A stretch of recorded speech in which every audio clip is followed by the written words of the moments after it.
Hey everybody, I'm Billy with Billy's Joint. We show old movies, old TV shows, old movie serials. I love those. We show some cartoons. But tonight we have Dobie Gillis, The Many Loves of Dobie Gillis. It was hugely popular and ran from 1959 to 1963. And features Dobie Gillis as a young kid who wins fame and success, and mostly girls. Bob Denver plays Maynard G. Krebs, and it made him a huge star, and went on to do Gilligan. But anyway, we're going to get on here with Dobie's birthday party. But first, the trivia question. Dobie's math teacher in the show is one of the most recognizable TV actors ever. What is his name? So what is the name of Dobie's math teacher? And I'll have the answer at the end of the show. And until then, Dobie! Dobie! Dobie! Dobie! Once a gal was dreamy, Dobie! Once a gal was creamy, Dobie! Once a gal to call his own. Is she blonde? Is she tall? Is she dark? Is she small? Is she any kind of dreamboat at all? No matter, he's hers and hers alone. Dobie! Nope. I guess it can't be done. I was just trying to figure if there was some way of getting into the world without going through parents. The trouble is, my parents don't understand me. Of course, a lot of the time, I don't understand me. But they're supposed to be smarter than I am. The real problem is my parents are undependable. Now, I wouldn't complain if they were just normally undependable like everybody else's parents. But when you can't even depend on their being undependable, that's really undependable. Now, you take my birthday, for instance. The day before my birthday, I laid it right on the line for him. Mom, you know what I want for my birthday? What's that, dear? I want you to forget the whole thing. That's enough sugar, Dobie. Just because you're a year older. Why the big fuss? Birthday parties with silly-looking hats and horns. That's for kids. Who needs it? Why don't you just put the cereal in the sugar bowl? Yeah, but sugar is energy. It is also 9 cents a pound, wholesale. So do me a favor, huh? Tomorrow for my birthday, don't even mention it. Okay? Okay. You see what I mean about parents? Could I have made it any plainer? Could I? I said, don't even talk about it. So, the next morning is my birthday, and what happens? They don't even mention it. Now, Herbert, remember, it's Dobie's birthday, but we're not going to say a word about it. Not a single word. You know, Winnie, that's the first time in his life that boy has shown any sense about anything. Why, that party would have cost a fortune in cold cuts alone. Oh, we're still going to have the party. Not to mention the way those kids can eat cake and ice cream and guzzle what? I said we're still going to have the party. I will not break my vow to that boy. He sat right over there yesterday morning and he said, I do not want a party. And that's exactly what he is not going to get. A party. But of course he wants one, and it'll be a wonderful surprise. Can't you just see his face? Oh, I can just see his face, and he's stuffing it with cold cuts. I'm going down to the store. I'll be down as soon as I've given Dobie his breakfast. Lock up the sugar, huh? Good morning, good morning, good morning, good morning, good morning. Good morning, dear. Well, what do you say? Drink your juice. Sure is a beautiful day, isn't it? I guess so, dear. I really hadn't noticed. I mean, it's a special kind of beautiful day, you know, like it's kind of a special kind of a day. How will you have your eggs? Fried or scrambled? Is that all you're going to say is about eggs? Well, I have to know how you want them, dear. I guess I'm not very hungry, Mom. I'll just get a chocolate milk downstairs. Dobie? I'll see you later, Mom. It's okay. No, it isn't. But it's going to be. Good morning, Dad. Oh, you think so, huh? Sure is a beautiful day, isn't it? Well, when I get a minute, I'll take a look at your beautiful day. Only by then it'll be night. Yeah, I mean, it's a special kind of beautiful day, you know, like a once-a-year day. Kind of a special day. You mean a special day like when you come home from school and put on an apron and go to work in the store? I gotta go to school, Dad. I'll see you later. Dobie! So it's all right, Dad. Okay. 17 years ago today, I was yelling for a boy. Okay. Okay.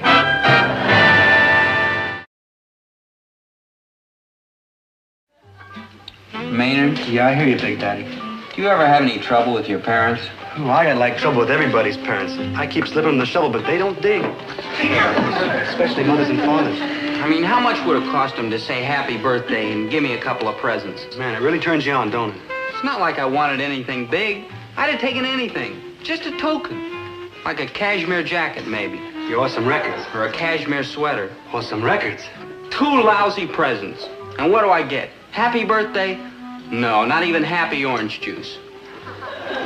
So long, Maynard. Where you going? Home. Well, hold it, man. I like fly with you. Hey, Dope, did I wish you happy birthday? No. Happy birthday. Thanks.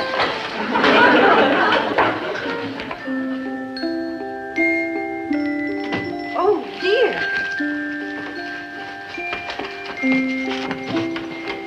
Oh, hi, Mom. Hello, Dobie. Well, Maynard. Mom. Mrs. Gillis. My, you're quite a stranger. We haven't seen you since yesterday. Yeah, I've been like busy. Mom, could we have some cookies and chocolate milk? We're gonna watch TV. Well, I guess that can be arranged, yes. You go on inside, and I'll bring you the cookies later. Thanks, Mom. Come on, Maynard. Not Maynard. I shall need Maynard to help me carry the milk. Well, I could carry the milk. Oh, no, you go on inside, dear, and watch your television. Maynard loves to carry milk. Don't you, Maynard? Okay. Maynard, this is awful. What? What are you doing here?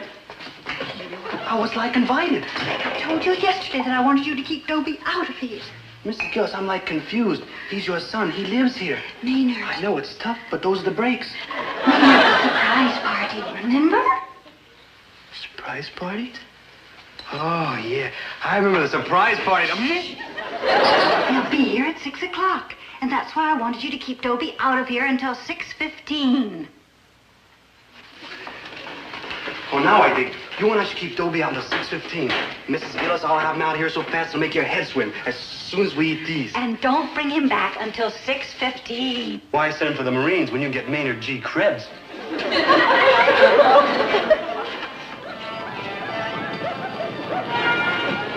Here you are, Dope. Yours got some of the milk spilled on it. Hey, Dope, I got an idea. Let's go over to my house. What for? We can, like, watch television. We're watching it. Well, how about run down to Wong's for a malt? We just had them all. Or we could have another. You got any money? No. Dobie? Yeah. How about we go for a walk? What do you want to go for a walk for? It's like healthy. I'm like healthy enough. Hey, that's an idea. Let's go down to the Red Cross and give blood.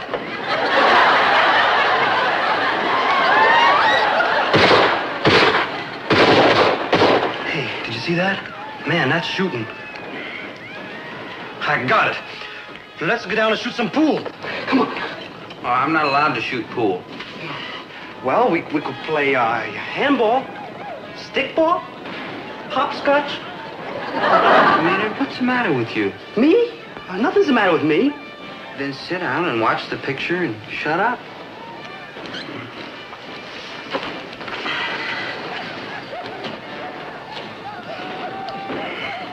You just stay there, man. I'll be right back. Oh, Mrs. Gillis, Yes? you better, like, send for the Marines. Oh, dear. Winnie, the television's on. Dobie's home. I know he's home. Well, get him out of here. It's only 5:30. I've got to bring up all that food and the soda and the what's he doing here? Hello, Mr. Gillis. I'm going to keep Dobie out until 6:15. Oh, good. Only he won't go. And I tried every trick I know. There's no trick to get Dobie moving. Just use psychology.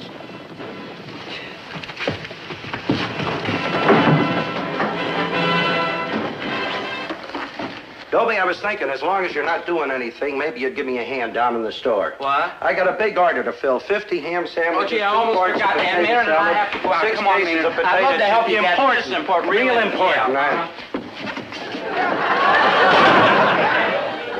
"17 years ago today, I was yelling for a boy. And I'm still yelling.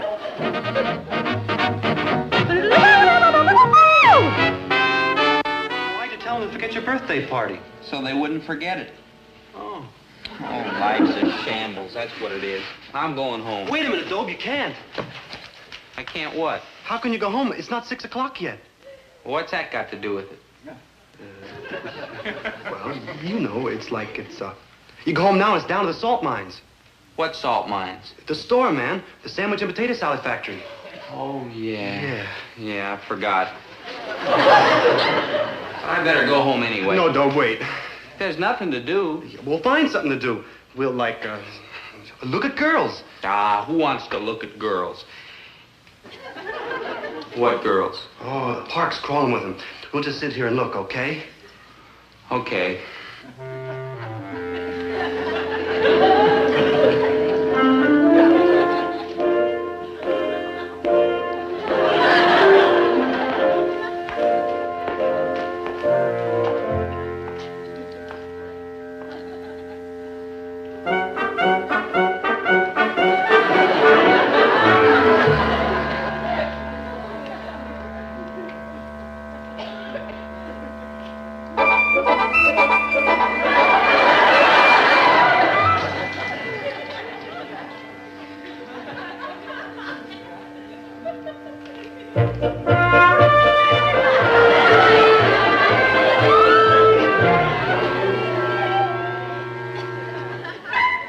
I'm going home. No, Dope, I got another idea. How about going to the malt shop? Oh, I saw a couple of real cool dames there yesterday.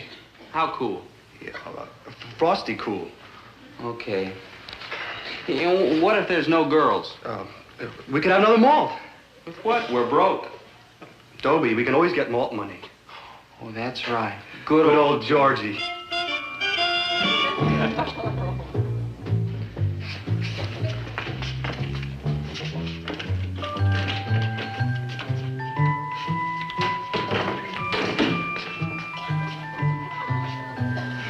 Okay. Here you go, Georgie. 6 empty bottles at a nickel apiece. That's 30 cents. You know what to do.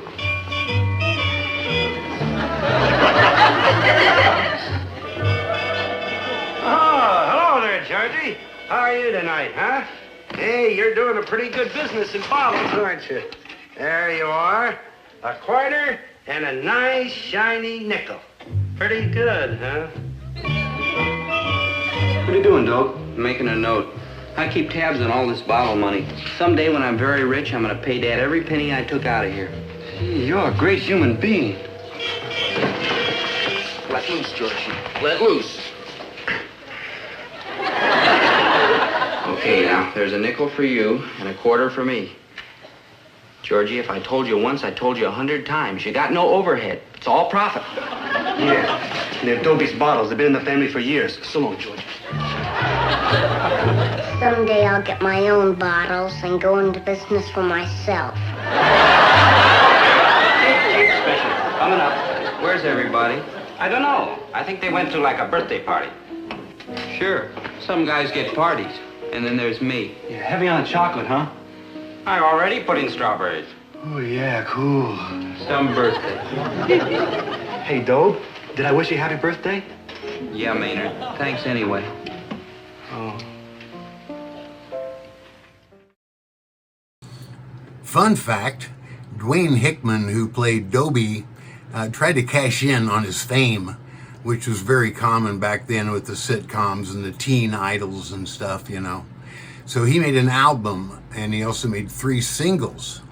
None of them really sold very well.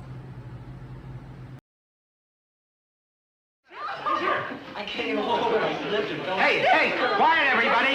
He'll be here any second now. I just can't wait to see the look on his face. Yeah, Maynard's going to bring him in through the store, see? And when I hear the bell, I'll go downstairs like nothing's going on. And then as soon as the...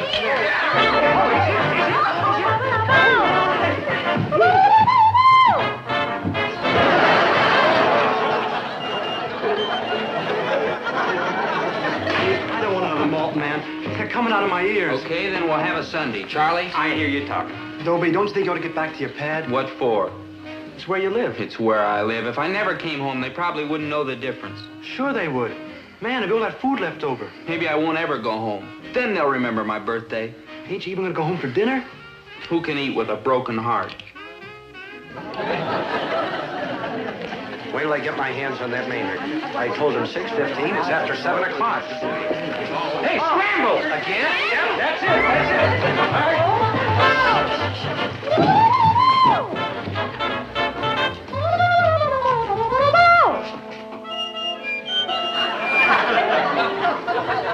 Oh, we're so close. Why don't you go up and just say, like, hello? Because I don't want to go up and say hello. Dobie, one lousy flight of stairs, one lousy hello. I said no. If they wouldn't happy birthday me, I'm not going to hello them. Ooh, I'm gonna get, like, murdered. Let loose, George. Let loose.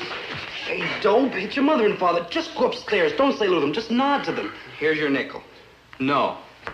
Ooh, I'm gonna get, like, massacred. Ooh.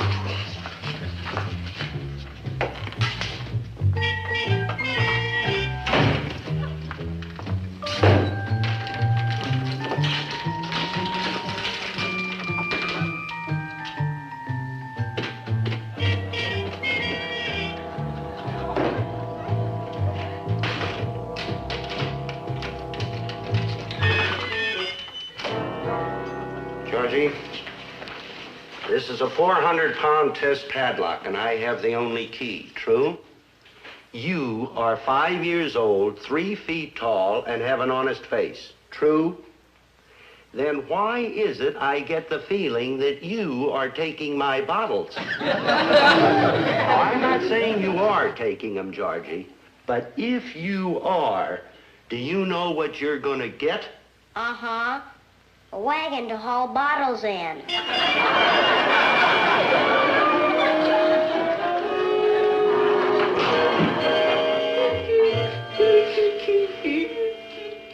Yeah, poor little kitty. Poor little homeless kitty.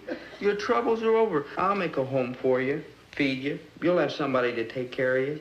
Just the two of us. Two of a kind against the world. Be it ever so humble, there's no place like home. Why are you singing that? It's like a home song.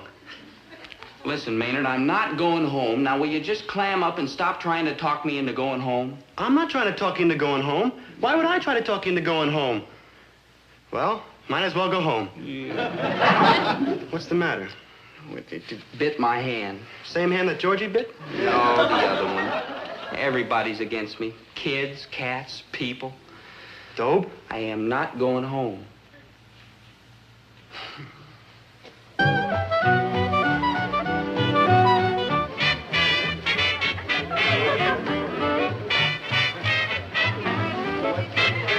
I gotta kill that boy. I just got it.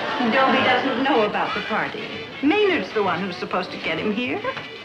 Oh, yeah. I gotta kill those boys. I just got it.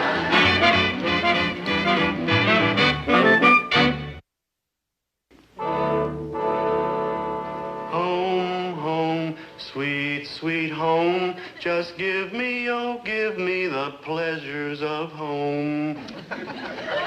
We've got to feed these children. They must be starving. You're right, Winnie. It's after 9 o'clock. Okay, attention, kids. Refreshments.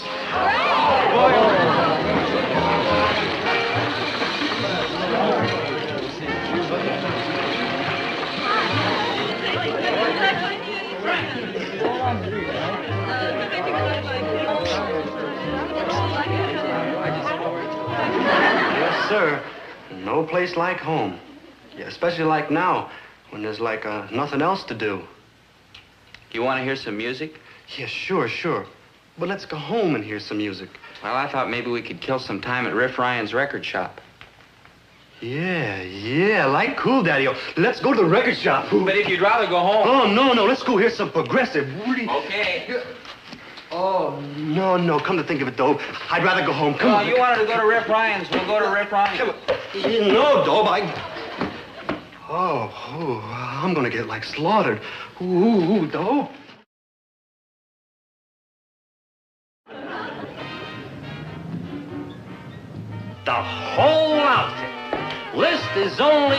300 skins. With discount for cash brings it to 210. And wholesale to you is 165. And the hip discount is 155. Why, Daddy-O? Well, you might as well go the whole route. Now, when is the best time to dig jazz? Like 4 or 5 in the a.m. And what happens when you dig jazz at like 4 or 5 in the a.m.? The neighbors like call the law. So it's a definite headset. Tell you what I'm gonna do. I'm gonna give you a pair of earphones. Now, you put these earphones like on your skull, see? And turn the music way down low. Then you turn the earphones way up good and loud so you can dig it. Now the upstairs squares don't hear nothing. And the man of blue don't come get you. Like crazy, Big Daddy. Give me a cent. Got you covered, Far Out Girl. Get a fresh pair and be right back. When I have a kid, you know what I'm gonna do? What are you gonna do? I'm gonna give him the biggest birthday present you ever saw. Even if he hates birthday presents, he'll get them and like them. You know what else I'm gonna do? What are you gonna do, Daddy-O? I'm gonna wish him happy birthday 50 times a day, maybe 100. Yeah. Riff never plays his records right. He ought to, like, turn the volume up. I mean, way up.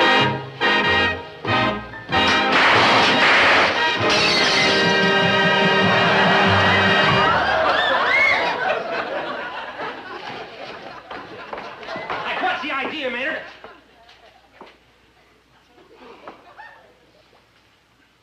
Far Out Girl. Honey? Like you want to buy the set. Like, wait a minute. Like, where you going, Far Out Girl? Farther out. Like out. Well, what's like the matter, Riff? I told you 1,000 times not to touch them knobs. You just lost me a cash cat. That was Far Out Girl.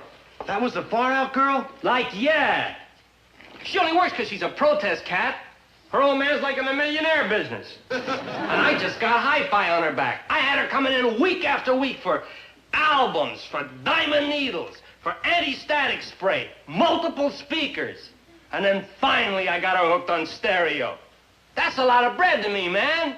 I mean, she was like a walking annuity to me. And you had to louse it up. I'm like, sorry, Riff. You're getting me tapped out. Tapioca City, Bankruptsville. I mean, you play them records like 200-300 times. They're so thin, they play both sides at once. Man, you know somebody comes in here with a fistful of them president's pictures. He wants to buy a record. He don't want to hear the flip side at the same time. I mean, that just ain't right, man. You cooling me, Riff? Like, yeah. Well, that's like rough, Riff. What can I do, Maynard? I mean, I like you. Like, thanks. But I can't afford you.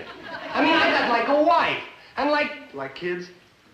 Yeah, they are a little like kids. But they're looking to me for bread and a pad and all that jazz. Now, if you could see your way clear to take a cab, I'd like appreciate it. Can I hear just one record? All right, what? Happy birthday. Happy birthday? Yeah, I heard a real nice recording a couple of years ago. I think it was Lawrence Welk. Lawrence Welk? Gave me kind of a lump in the throat. Dobie, like out. But Like split, like now. we got no place to go. What about the Bijou, the movies at Gas, the monster who devoured Cleveland? No, the way I feel tonight, I'd be rooting for the monster. What about like school? At night? Night school? No, Rick. What about like home? Hey, that's a swinging idea, Riff. You got like a hip head in your shoulders. Come on, Doe, we'll go home. Okay, we might as well. Like so long. Like likewise. See you later. Like real later. Like never. Kel Fink.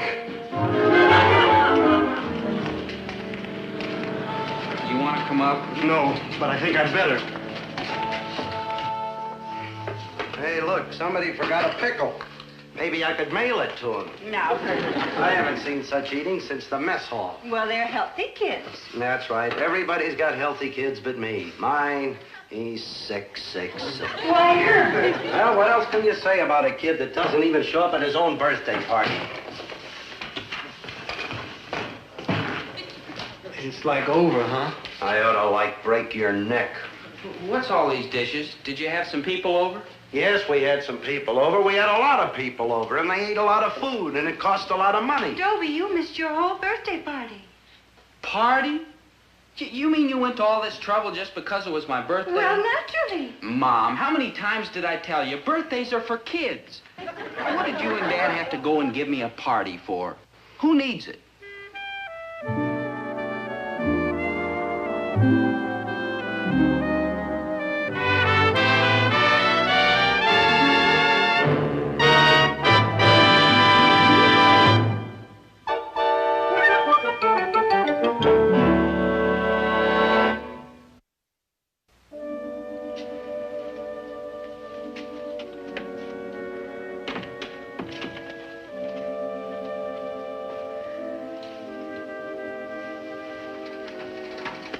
Hey, son. What's the matter? Many happy returns of the day. Oh, gee, thanks, Dad. What, make a wish, huh? No, not me, Dad. I've got everything I want.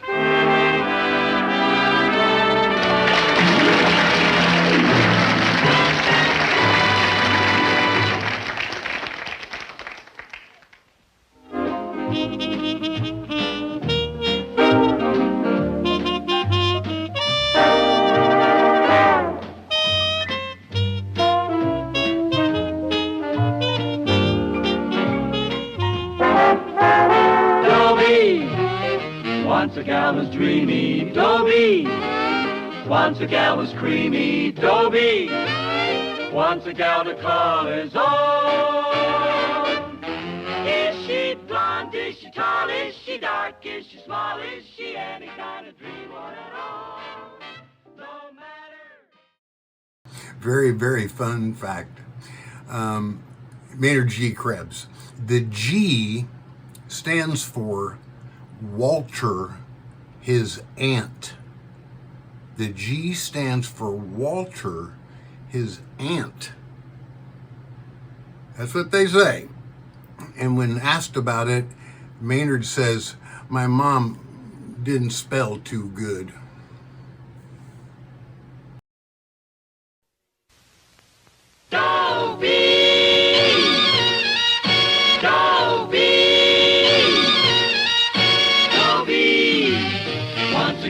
Dreamy Dobie.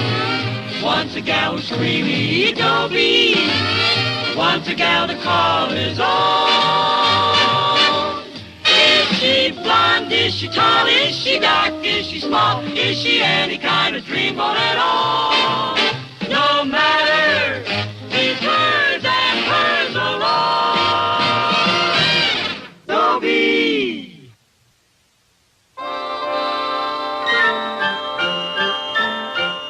Merry Christmas. So why ain't I married? I'll tell you why. Because of all the times of the year, Christmas is the time when a family should be at home, together. Well, we're not going to be at home together. I'm at home, Mom's at home, my brother Davey's at home, but Dad isn't. Get out of here, all of you! Get out!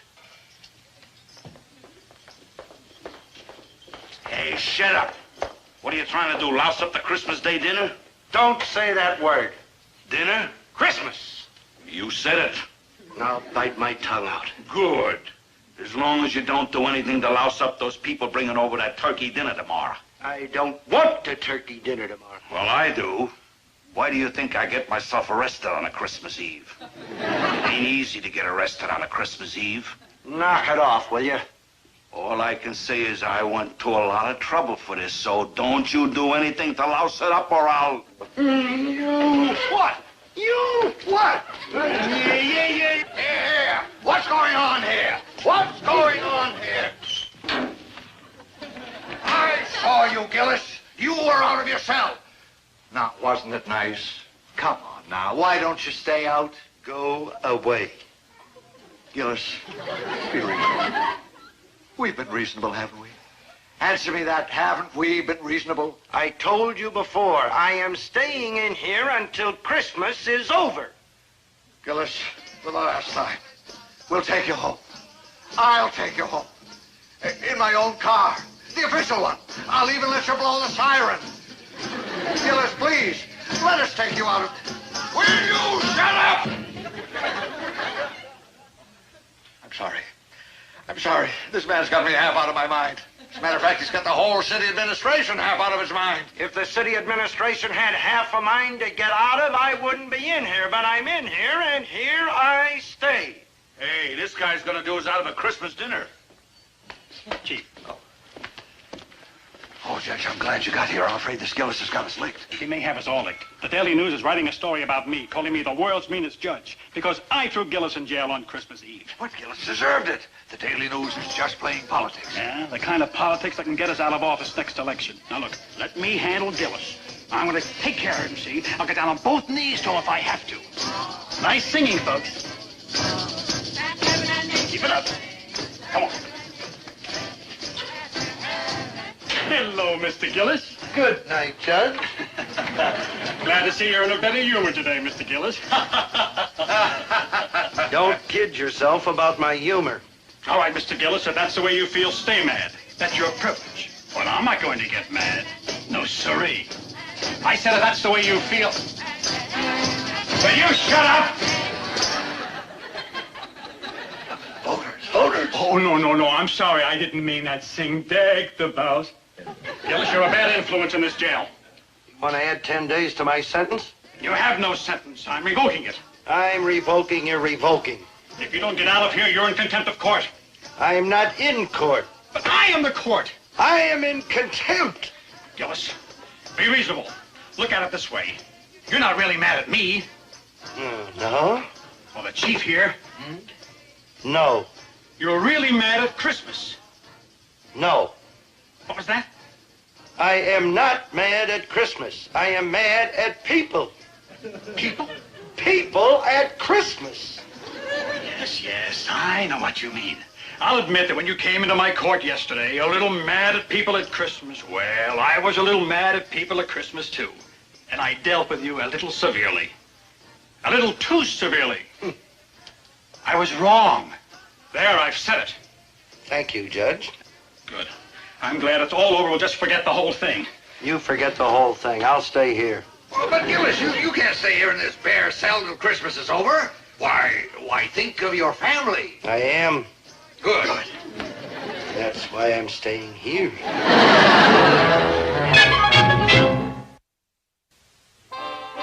Don't blame Dad for his attitude. The family was one of the big causes of his going to jail. And I did my part. Although I have to admit, my mother warmed him up for me. Herbert, you have just got to help me decide about the Christmas card. Look, Christmas is bad enough, what with the customers I have to put up with, let alone my wife, who I have to put up with, too. Don't get me wrong, Winnie. You're a wonderful woman. But comes Christmas, blip, you flip, just like everybody else. Now, please, again, please, don't bother me with the Christmas cards. Did you hear what I said, Winnie? Of course, dear. Herbert, you have just got to help me decide about the Christmas cards. Oh, my... We have to get the cards out. Why? Because it's Christmas. Boy, and is it Christmas. That's the excuse for everything. Everybody goes nuts, and why, it's okay, it's Christmas. Oh, you just love to act like Scrooge. Who's acting? Listen, Herbert, I have to ask you about the Jorgensons. You asked me about the Jorgensons yesterday. I did? What did I ask you about them? You asked me whether we should send them a Christmas card. Really? And what did you say? I don't remember. You said they owe us a 3 months bill. All right, so that's what I said. But did you say to send them a card or not to send them a card? I said not to send them a card. Oh, all right. But then, if we sent them one, it might remind them about the bill. Then send them one. Make them feel guilty.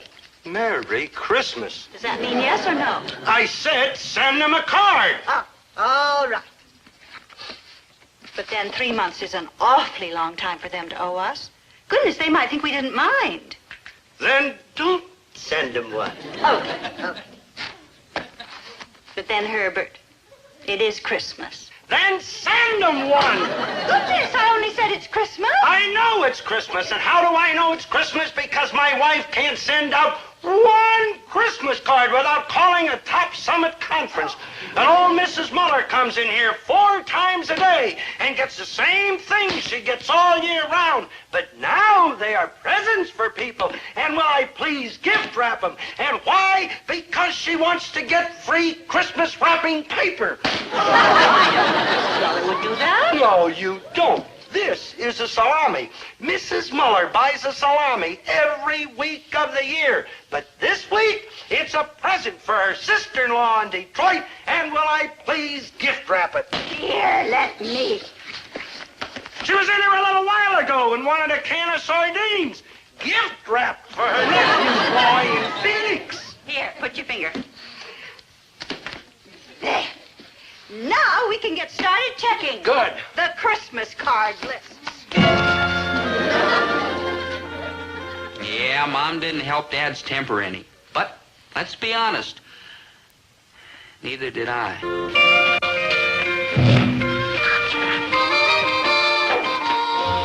Yes, it's me, Dad. Ready, willing, and able. Yes, sir. Now, don't thank me. No, not yet, Dad. Wait till I put in a full day's work. And don't thank me even then. It's just my duty. After all, there's no school. I should help out. Listen, you're up to something. You're up to the stamp. The stamp. The stamp is stuck. The stamp. Oh, here, let me, Dad. Now.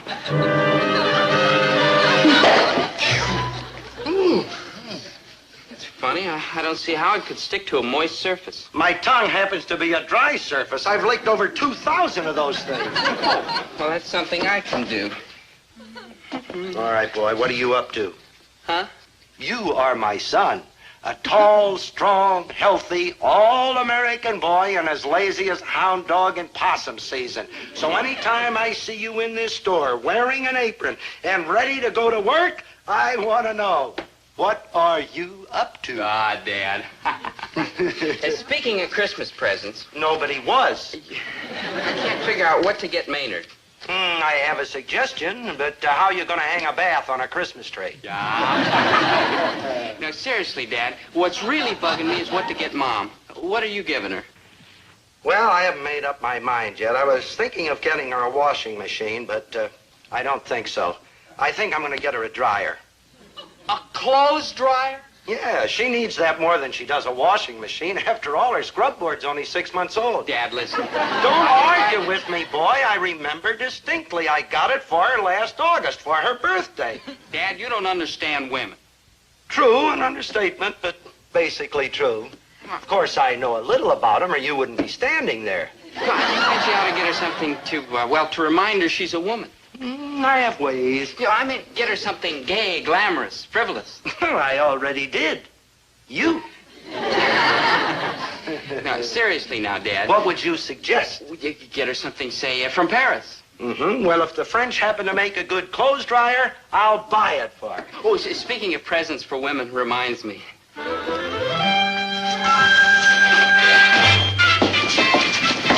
No, you don't. That's $5. I need it. I knew what you were up to. You'll ruin my romance. I promised my girl. She'd have given it to me eventually anyway, Dad. Not until Christmas morning. Okay, if you want it now, take it. But, Merry Christmas. Ah, Dad, I know you. You're just a warm-hearted, generous, affectionate softy. Yeah, and you're just consistent. A bum, but a consistent bum. Can't you just pretend to work a little? Oh, I'd love to, Dad, but I've got to go to the post office and order my girl's present. The post office? What are you giving her, stamps? No, I'm giving her a home study course in baton twirling. What? It comes in the mail. It teaches her all about baton twirling. You had the nerve to criticize me and the present I was going to give your mother, and you are going to give some girl a home course in baton twirling? It's what she wants. Well, a dryer is what your mother wants. You're not going to do it. Well, there's nothing wrong. Oh, there isn't? I've seen those drum majorettes with their shorts up to there. Well, that's nothing. It's practically nothing. Well, I promised her. I'm only making the first payment. I promised. This is the only girl I ever really loved. You may be ruining the whole future of she who may become your daughter-in-law. That does it. I'm not going to have any baton twirler for a daughter-in-law. Okay. Okay. But when they strap you in that jacket, don't tell them I'm your father. Bye, Dad. I gotta kill that boy. I just gotta. Well, that was my contribution, I'm sorry to say. And on top of me, my brother Davy, home from college, he really gave Dad a shock. You mean you don't want any Christmas money? That's right, Dad. Not a single red cent. I don't have a girl to give a present to, and I'm spending my whole vacation with Randy Macon. Randy Macon. Is that the Macons of Macon Falls? Yes, old Dad. We go first class. Yeah, you meet some pretty fancy guys up there at Nothing too college. good for the son of Herbert T. Gillis. That's right. Well, you certainly won't need dough up there. Those people got money they haven't even counted yet. Those old the big estate, dollars. the mill, the foundry, the whole town. No coach flights, strictly extra What's the fare. matter? Something wrong with your arm? Dad, that's the way we were when it comes. Oh. Well, don't you think you ought to have a couple of bucks in your pocket anyway? What for, Dad? They won't let me spend a dime. Oh, you're a good boy, Davy, and a comfort to your old man. Maybe I ought to have a little something to tip the servants. Sure. How about $3, $4? 50. Yeah, you got to tip the... 50? Yeah, the butler, the chauffeur, the upstairs maid. $50? Dad, you don't want people saying the son of Herbert T. Gillis is chintzy. Let them say $50 for tips. Yeah, like I said, the butler, the chauffeur... I know, the attic maid, the cellar maid, the doorman, the stable boy. You sure they don't have their own private chimney sweep? Funny, Dad.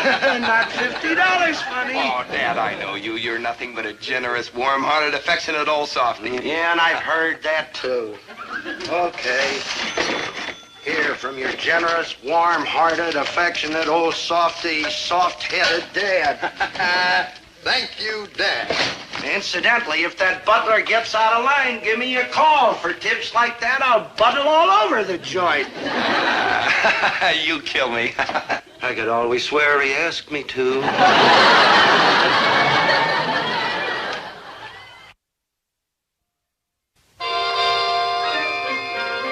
Well, that was the family's contribution to Dad's Merry, Merry Christmas. That's not all. His loyal, regular customers pitched in and helped, too. You want some customers? You want old Mrs. Muller, the Christmas wrapping paper thief? Or Mrs. Nichols, the fruit pincher? Mrs. Sedlitz, the candy taster? Or maybe Mrs. Dowell, who sends her kid with a list and the money. Always 10 cents short and has yet to pay up. Or Mrs. Kenny? That's it. That's it exactly. I'm sorry it took so long, Mrs. Kenny, but the wholesaler didn't have anything like it in stock, and I had to have it made special. Oh, thank you so much, Mr. Gillis. You know, Charles will be so pleased. Your little boy? No, my husband. Your husband. Oh, he's going to give it to the kids, huh? This is for Charles. You see, I got him one 32 years ago for our first married Christmas. And this will be such a nice surprise. Oh, I think it was so sweet of you to go to all that trouble. Oh, glad to do it. And here it is. No. I can't hide a thing around that house at Christmas time. That's right. Kids will snoop out anything. No. Charles. Your husband? Do you know what I always say? I always say that a man is just a fat, bald boy. So you keep the cane and deliver it on Christmas Eve. But you better make it after 11 o'clock. After 11 o'clock at night on Christmas Eve? Charles always stays up for the late news. All right, Mrs. Kenny, and I'll just put the $3 on your bill.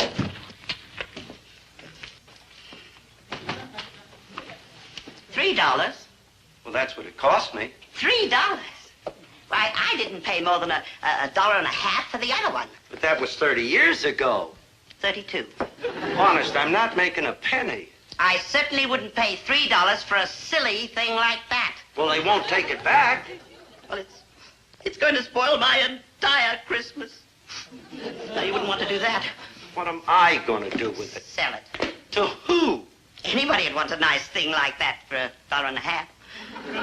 No, Mrs. Kenny, it's yours for free and a Merry Christmas. Oh, thank you. That's wonderful. Free. and you'll deliver it, of course. After 11 o'clock, Christmas Eve. It'll be a pleasure. You know, I think the wrapping could be nicer.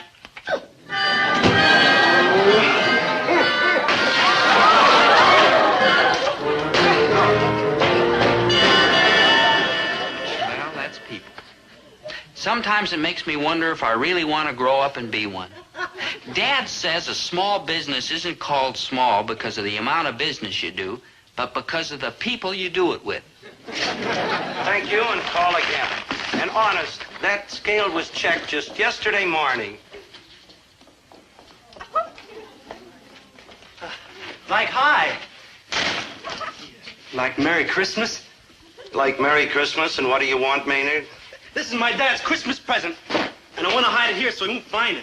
Hide it? From the way it smells, you ought to bury it. I got it at the Army surplus store. My dad likes something fishing up at the lake, and I got a good buy. What is it? It's one of those self-inflating rubber life rafts. You know, when a plane like went down at sea, they threw this out, pulled the cord, and... Oh, my dad will love it. $4.95. Will you hide it for me? Like, please? I better like hide it, or the health department will be like after me. Thanks. Oh, I gotta warn you about one thing. Help!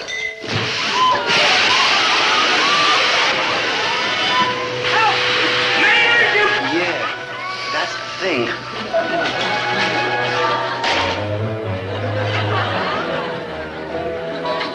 Well, you'd think that'd be enough to flip anybody. But Dad bore up, bravely, finally. At least until Mrs. Lapping. Oh, hello, Mrs. Lapping. I'll be with you in a minute. I got a rush order to get out here. I promised to fill it right away. Well, it seems the customer who's here should get the consideration of one who asked you to deliver. All right, Mrs. Lapping, is there something I can get you right away? What is it? It's my cousin Pearl. Huh? My cousin Pearl. You should know her. She visited me once in 45. Oh, yeah, it's very nice. What is it you want? Pearl's sick. Oh, well, how about some soup? Soup would be nice. No, she isn't sick there. It's been back here and around in there. She's doctoring, but don't seem to do her any good. The doctor says it's neurology, but I know better. Yeah. Well, maybe I could be filling this order while you tell me all about it, huh? Well, you'd better put this turkey in the freezer. It might spoil. I thought it. Turkey? Mm-hmm. I bought it here. Yeah, last June when I had a special price on them. What's wrong with it? What's wrong with Pearl? It's back? I knew you weren't listening. Pearl has this back condition, and she wants to go with Adam and drive up to Sellersville and pick up my sister, Opal. She's married to a Dumfries. I know, Mrs. Lapping, but... Adam's Pearl's brother. He never married, and she never married either. I see. And that's what's wrong with her back. I know. She's always waiting on that man hand and foot. He's so lazy, why, he wouldn't turn his hand a mite. I know, Mrs. Lapping, but... And that's why I'm returning the turkey. And that's what I don't understand. Won't listen, will you?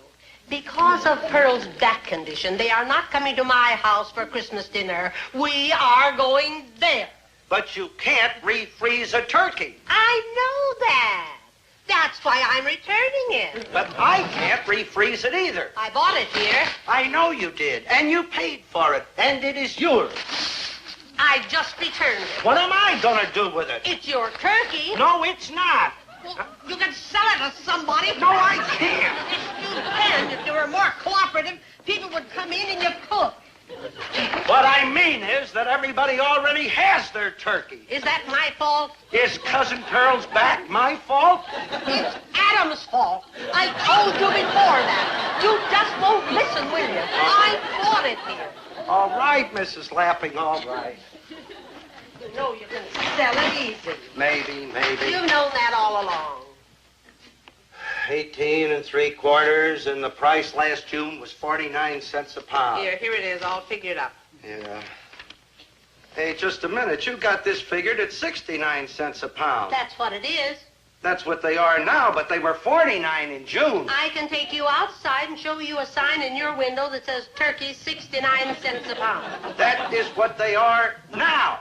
Well, now is when I'm returning it. But you can't expect me to give you more than you paid. I bought it here. For 49 cents a pound, and you can't expect me to give you 69. Well, I've been keeping it in my refrigerator all the time. I know, Mrs. Lapping. And with all that electricity. Yes, Mrs. Lapping. And you'll sell it for 69, wanting to give me 49, while you're selling it for 69, making two profits. Two profits? And at Christmas time, too. What? This is the time of the year when everyone should be their kindness. Take the whole bow. Give me my money. La la la la la. 'Tis the season to be jolly. Christmas cards, the tongue-twirling daughter-in-laws, life rafts, $50 for tips for the servants, gift-wrapped salami, and last year's turkeys. Merry Christmas! No. Police! Police! Police! Help! Police! Help! Gillis, I don't care what they put in the papers. I'm tired of babying you around. If you had kept your mouth shut in court yesterday, the charges against you would have been dropped. But no, you had to be a loudmouth. Well, the judge was right when he sentenced you for contempt. Thank you. And now you're being stubborn. You're going to stay here in this jail till Christmas is over. Well, I'm glad. You don't deserve to be out with decent people on Christmas. My sentiments exactly. And I've got better things to do at 11 o'clock Christmas Eve. Good night, sir.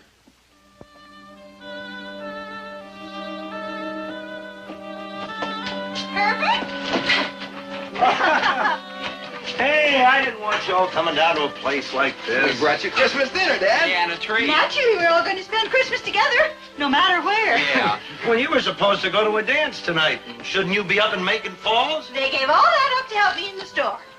Help you in the store? Yes. Let's go.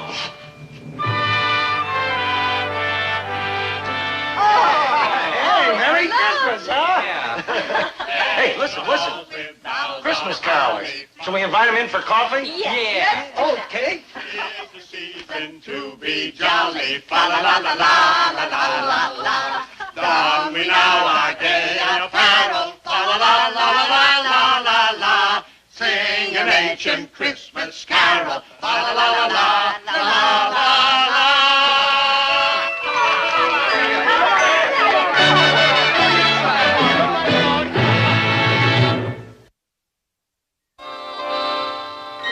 We're all together. So it's going to be a Merry Christmas after all. And the same to you.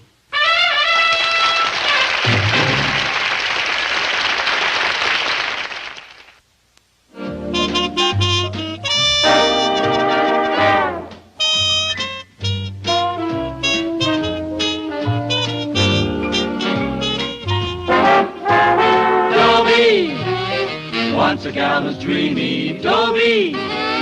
Once a gal was creamy, Dobie. Once a gal to call his own. Is she blonde? Is she tall? Is she dark? Is she small? Is she any kind of dream or at all? No matter, he's hers and hers alone.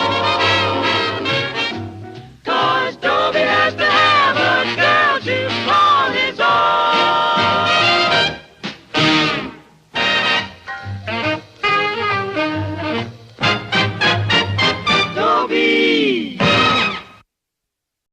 It's Magic 8-Ball time.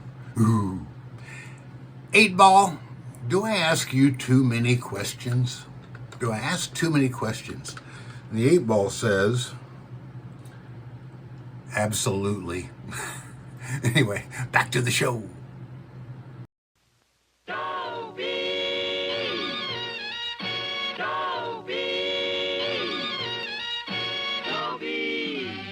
Once a gal was dreamy, Dobie. Once a gal was creamy, Dobie. Once a gal to call his own. Is she blonde? Is she tall? Is she dark? Is she small? Is she any kind of dreamboat at all? No matter, he's hers and hers alone. Dobie.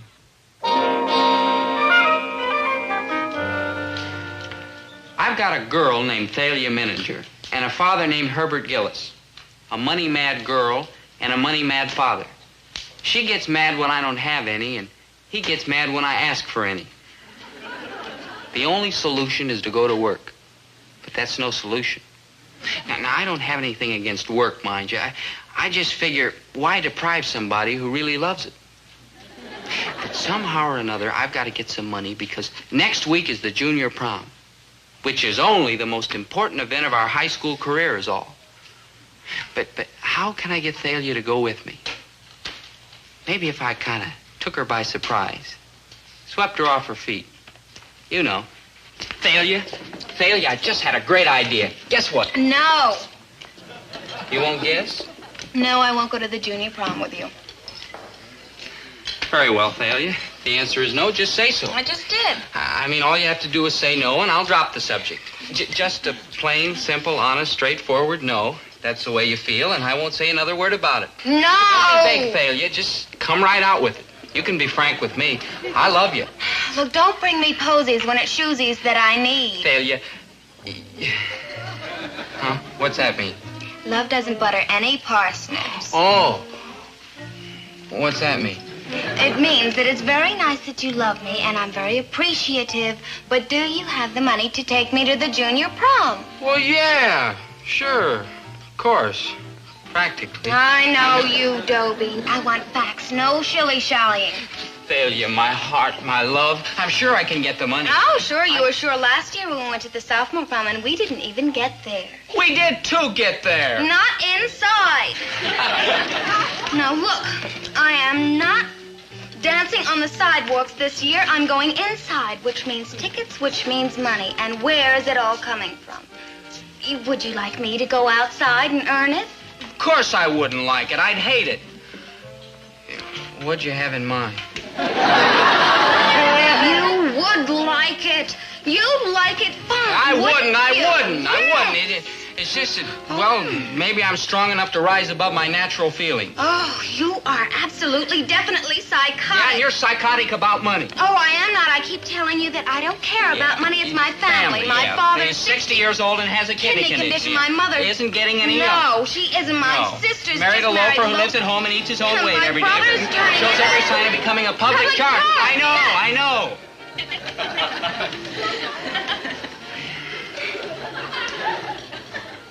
Tell me this. Have you already got a date for the junior prom? Well, no. Getting kind of late, isn't it? Is it? Where are you going to get a date this late?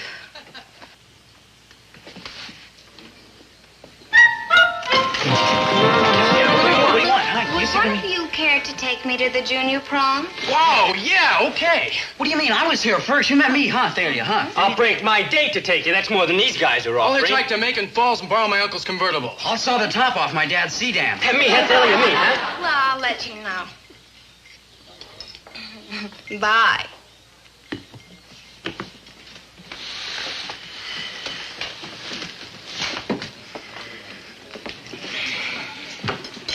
All right, Thalia, okay. You proved your point. You can go to the prom with any fella you want. So why are you picking on me? I'll tell you why, Thalia Menninger. Because deep down in that greedy, grubby little heart of yours, you've got a soft spot for me. Oh, I guess so, but I'm trying to kick it. Yeah, and you're making it, too. All right. A 2-day option I'll give you. A 2-day whattion? I'll give you 2 days to get the money if you don't show it to me in that time, in cash. No box tops, no bottles for refunds, but cold, hard cash. I'll give you the day. Oh, boy, Thalia, thank you. How much cold, hard cash? Well, it's $3 for the tickets. Yeah. $3 for extras. $3 for extras? Well, I have to have a corsage. Oh, of course, my lamb. Delivered. Delivered? Oh, I'd rather place it in your lovely hands myself, my love. Oh, no, delivered. Now, why is that so important? Because I know you, and otherwise you'll go to the florist at closing time and cry him out of some withered old leftovers. I wouldn't. 2 years ago, you tore the tops off some carrots, and you tried to give them to me. One corsage. Delivered. 2 days. $6. Cold, hard cash. I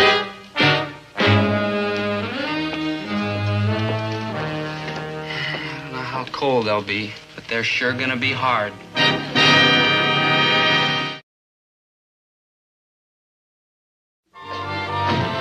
Success high, and you shouldn't be here in the store working. You should be home. Working. Oh, anyway, Dobie should be doing this. Now, dear, he'll be here any minute now. He's probably getting a book at the library. Library? The only book he wants to get his hands on is my bank book. Dobie's not lazy. Why, I bet he's no different than you were at his age. Handsome, full of dreams, and today you're a success, in my eyes. What are you thinking about? You're low on frozen soups. Hey, that reminds me of an item I think would sell real good. Of course, Dobie will have to help me, see? Now, he just lays down here in the freezer. There's a great demand for frozen bum. Herbert Gillis, if you don't stop talking that way about your own... I'm sorry. Dobie's all right, I guess. It's just that I... Don't cry, please, Winnie. Well, maybe if you'd be nicer to him and not snap and bark and growl and snarl. I sound like a zoo. Teenagers need love and understanding. What about teenagers' fathers? Oh, that lecture that I went to. You couldn't go that night. Your feet hurt. Well, it was all about the father-son relationship. You see, a child is ambivalent. What does that mean? Lazy? Herbert! It means... Well, I don't know exactly. But the man said that it was very important, and it's up to the father to overcome it. Oh, Please, Herbert. You're right, Winnie. I have been thinking about the store too much. I've been kind of blind. I guess I've had leftover vegetables in my eyes. Honest, I'll try. Oh, thank you, dear. Do you feel a little numb? It's this freezer. And I got thin pants on, too. Hey. What do you say I get Jack Larson to come in and take over the store for a week, and you and I go away on a second honeymoon? How's about it, cuticle? Don't look at me like that. Like what? Like what? Like that beautiful tiger. Oh, Herbert! You're mine! You're mine!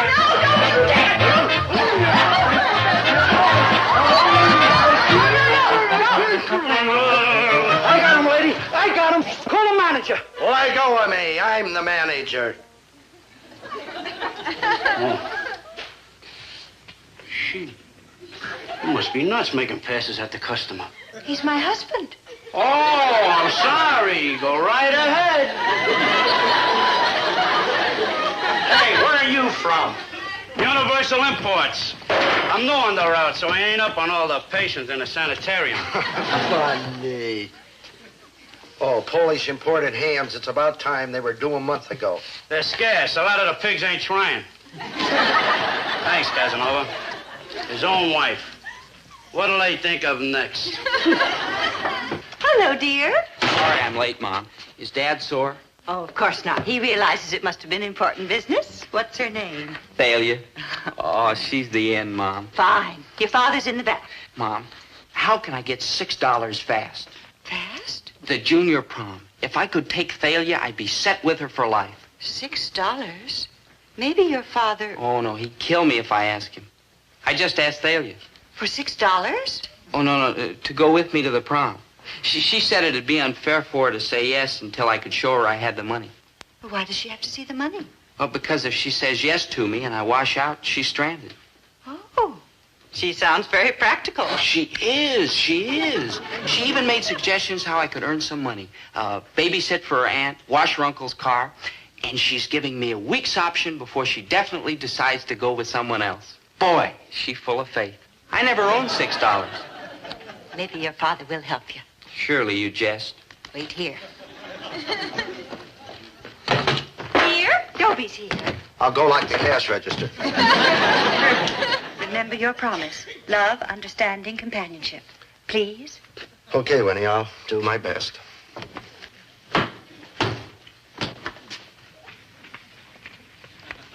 How are you, son? Well, I'm okay. No, I mean, how are you? You got any problems? Anything I can do? Well, I do have one problem.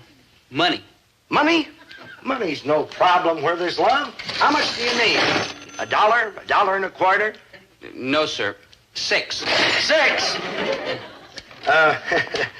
I love you too much to spoil you rotten, son. Would you work for it? Oh, sure, Dad, but I wouldn't feel right making my father pay. Why not? If I hire a strange boy, I have to pay him. You're hired. 75 cents an hour. A strange boy gets $1 an hour.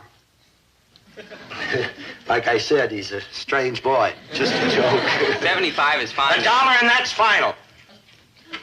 Oh, gee, thanks, Dad. Really, now I won't have to babysit. If there's one thing I hate, it's to burp babies. Gosh, in 6 hours, Thalia's all mine. I'm proud of my 2 boys. You know me, Winnie. I growl a lot, but you know that old saying. An empty kettle makes the most noise? No, it's something about a bark and a bite. Okay, son, I got the shelf cleared for those hams. I got a good buy on them, and there's a big demand on them. There's $2 profit in every one. Oh, not bad. Got the stamper set? Yeah, they sell for $3.99. $3.99. Here, stamp every one of them and then put them on the shelf. Right, Chief. Answer that, Dobie. Oh, right, Chief. Gillis's Market. Hello, Dobie. This is Thalia. Oh, hello, mon amour. I've been suffering ever since the ice cream parlor. Oh, something wrong with the soda? No, I mistreated you. I was cruel. Yes, you were, but it's an exquisite pain. About the prom. Yeah? Now, I am prepared to make a definite commitment. I prefer not to dangle you. You may take me. Oh, Thalia, that's great, and I'll never dangle you. And don't worry, I'm all set on the loot. And Thalia, I love you. That's nice, Dobie. Can I see you tomorrow? Well, gee, I don't know. I was going out to my grandfather's house tomorrow. Well, I'll pick you up there. Where is it? Pick me up in what? My father's truck. It's not bad if you just like transportation. Okay. What's the address? It's out the freeway to Grebelville, 110 Winnipesaukee Avenue. Got it? I better write it down, dearest. Oh, hold on. What was it again? 110. Jeepers, what are you thinking of? I dare not say. This phone may be tapped. 110. Uh-huh.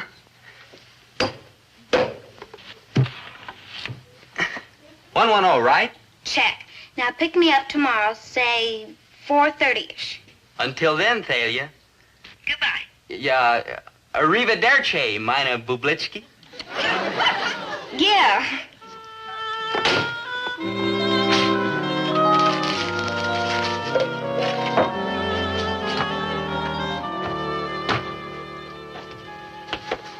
What did we ever do to deserve such a son? We got married.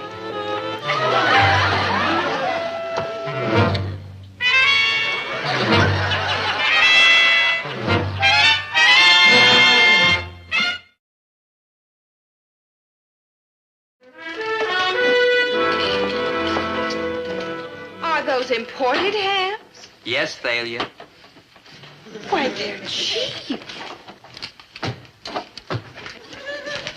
After you deliver that, son, why don't you lie down? I won't talk you for taking a little break. Ah, gee. Oh, excuse me. How do, Dr. Clicker? Dr. Clicker, how's the psychoanalysis business? Traumatic. What? Huh? Oh, how are you, Mrs. Morris? Oh, fine, Mr. Gillis. Busy as a bee. Yeah, raising a big family, 35. And being married to a district attorney, so much entertainment. He's a very good one, too. The newspapers are 27. calling him hard as nails, Morris. That's what we need. 110. 110. 110. Oh. He's starting a campaign to protect the housewife Mrs. Morris, against dishonest merchants. why don't you just take one of these? Try it. Oh, I know the brand, Mr. Gillis. It's delicious. But 110, why, it's usually over $3. $3.99. How do you do it? Volume. Well, you deliver all this, if you will, please, and put it on my bill. Come again. Oh, by the way, Mr. Gillis, that nice-looking young boy back there called me Thalia. Is that your son? He used to be. Where is he? Where is he? Dr. Clicker's back there. I gotta kill that boy. Now, Herbert, $3.99, I said. $3.99, and I had to sell him for $1.10. He's just stamped me into bankruptcy. Wait till I get my hands on him. Don't you dare touch him. He's my son, too. I'll only kill my half.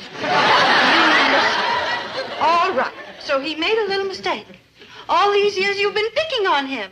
Now suddenly today you're nice. He's confused. And that DA, he ought to be arrested. Yelling at Dobie isn't going to help. Remember, he's ambivalent. He's an ambivalent bum. Herbert, this is serious. The happiness, the future of your son is at stake. Don't you think you ought to get some professional advice? Like what? Like Dr. Kligger. After all, he's a psychiatrist, and he understands the problems of children. Do you mean you think that... No. It's worth a try. The happiness of this whole family depends upon your understanding your own child. Make an appointment. Go to his office. His office? Those guys charge a fortune. Why go to his office when I can get it here for free? Anything I can do to help, Doctor? No, thanks. I'm doing fine, thank you. Nice day, isn't it? Your blood is adjusted to it. Here, when he checked these things out. I guess that's kind of interesting work you do, huh, Doctor? Well, I enjoy it. Say, I heard of a case recently. A Lulu. Now, I don't know the people personally, you understand, but a 17-year-old boy. Uh-huh. He's driving his father nuts. Disturbing the father. In what way? Every way. What's the cure? Impossible to tell without a great many more facts. Many possibilities. The psyche is a mysterious, uncharted wilderness, full of drives, fears, frustrations. Personally, I think the kid hates his father, else why would he try to destroy him? Oh, he may think he hates his father. Resentment of his father's more important place in the adult world. Jealousy of the father-mother relationship. Not unusual. So, what's the cure? Well, who knows? Occasionally, if a child voices hatred, actually admits it without shame, it often helps, removes guilt from the boy. Do you mean to say if I get Dobie to admit... that is, if this father gets this kid to admit that he hates him, that'll solve everything? Quite possibly. At least it's worth a try. But how are you going to get a kid to admit he hates his father, especially when the kid's a coward? That is the goal of psychotherapy. Keeping the boy on the couch until he admits it. Thanks, Doc. That'll be $20.75, Doctor. Here's the 75 cents. That makes us even. Huh? My fee for professional consultation is $20. Professional consult? We were just gabbing. That's my business, gabbing. You sell groceries, I sell 30 years of research. Goodbye. You and your ideas.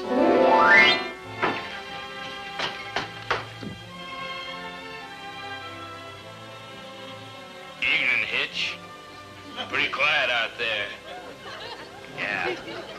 Too quiet. Get the women and kids behind those wagons! Hiya, pal. Oh, hi, Dad. Son, there's something I'd like to take up with you. Sure. Well, you see, it's like this. I lay down on the couch. Huh? Lay down there. Well, I'm not tired, Dad. Well, I am, so humor me, huh? Now get over and lay down on the couch like I told you. I'm supposed to sit here. Son, do you trust me? Oh, sure, Dad. Am I your friend? And how? Well, if I'm your friend, you want to make me happy, right? Believe me, Dad, I'd do anything to make you happy. What would you like me to do? Tell me you hate me. Huh? Just say that you hate me. But I don't hate you. I love you. No, you don't. You hate me. Now say it. It's not true. I love you. Look, son, I'm just trying to help you. Now, you know you hate me. Admit it. But I don't. Dad. Tell you what. You Dad, say that you hate me, and I'll give you the $6 to take that girl to the prom. You will? There it is, right here. Cash on the barrelhead. Now, do you hate me? No, I can't do it, Dad. Oh, what kind of a kid are you anyway? Can't you do one little thing for your own father? I can't help it, Dad. I love you. Ingrate. Let me up, will you? No. Now you just think you love me because I'm a great guy. You're confused. Now, you say that you hate me, or we're through. Finished. Okay, Dad, I hate you. Honest? You swear? I hate you, I swear. Now you're talking. Now can I go? Oh, sure, son. And thanks, son. He hates me. He hates me. He hates me? He hates me.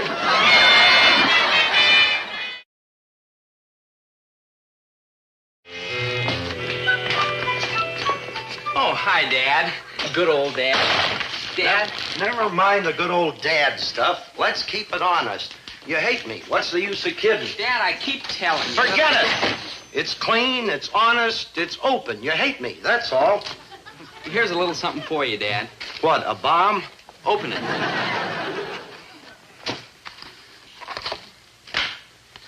What's this for? It's not Father's Day. It ain't my birthday. I just happened to see it downtown, and I thought it'd look nice with your blue suit. All right, the truth. What did you do? Wreck the car, flunk out of school, what? Nothing, Dad. I just felt like buying you a tie. Where'd you get the money? Out of the cash register, huh? How much did you take? 10, 20, 50? Out with it. Oh, what's the use? Oh, I'm wise to your tricks, mister. You gotta get up pretty early in the morning to put one over on Herbert T. Gillis. Mr. Gillis, Oh, hello, Thalia. why don't you look at the big picture? What big picture? I just can't understand why you didn't give Dobie $6 to take me to the junior prom. But I did give him $6. No, you didn't, or else why would he break his date with me? Well, he loves me more than life itself, as indeed he should. Look at the big picture. The big picture. What's the future of a boy like Dobie? On his own, I mean. Black. Exactly. But if he had a girl like me with expensive taste, why, then he'd have to make a success, wouldn't he? Well... You show me a financial tycoon, and I'll show you right behind him a girl like Faylen Manager. But... Girls like me, we are the movers and the shakers. Why, we take men and we open up their vistas. We broaden their horizons. Now, Miss... We just do everything. We make things happen. Dobie is the clay, and I am the sculpture. I'm not sure I understand you. In fact, I know I don't. I know you don't, too. $6 measly standing between your son and this face and these hands. Oh! Oh, penny wise and pound foolish. Oh, misguided man. But I tell you, I did give him this $6. I'm gonna kill that kid. I'll strangle him with his own necktie. Ooh, ooh, ooh. Winnie! Winnie! He loves me! Dobie loves me!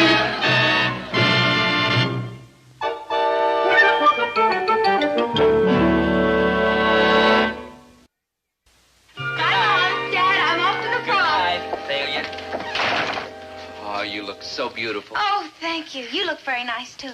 I love that tie. It's my father's. He let me wear it. It's very nice. Here's your corsage. Oh, I've already got one. From who? Your father sent it to me. Oh. You know, he's not such a bad guy. For a father, I mean. Come, madame. Your carriage awaits.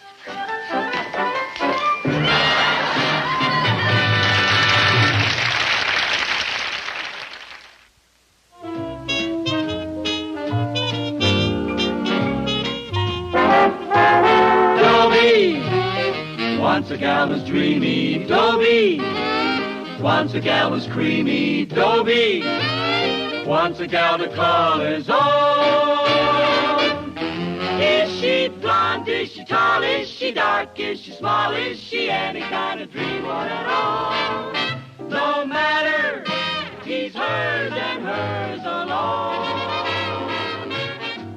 'Cause Dobie has to have a girl to call his own.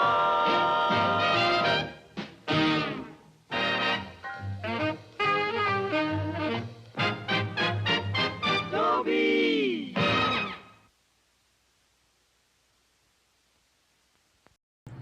I love this fun fact. This apparel line decided to cash in on the success and popularity of Dobie Gillis. So they made a men's apparel line for young men. and it was called Dobie Gillis Originals. But the cool part about it was the tags had things like little sayings from Maynard, like lifted from Maynard, like lifted from Dobie. You know, Maynard said like a lot. Anyway, you can find them on eBay, and they are not cheap. So here we go with Dobie. Who's got Dobie?